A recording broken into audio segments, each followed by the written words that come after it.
In this section, we'll be building a Slack bot in combination with Zapier and Gify. For our project in this section, we'll be using Zapier to post a GIF from Gify whenever a keyword is mentioned in Slack. Naturally, this will be an automated bot. Functionality-wise, we'll be using Zapier to allow Slack and Gify to communicate.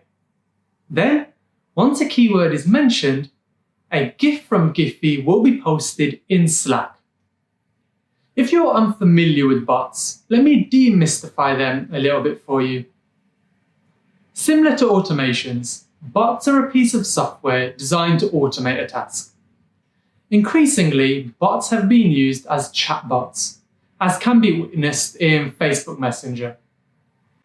Though bots can be built upon a variety of platforms, for this project we'll be using Slack.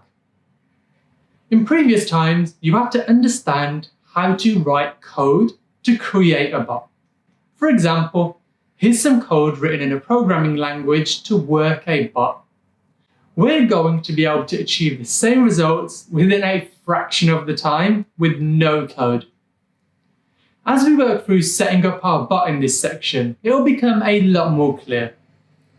By the end of this section, you'll have a good overview of how to build bots in Slack, holding you in good stead as you begin to build your own Slack bots. In the next lecture, I will show you the resources needed for this project. See you there.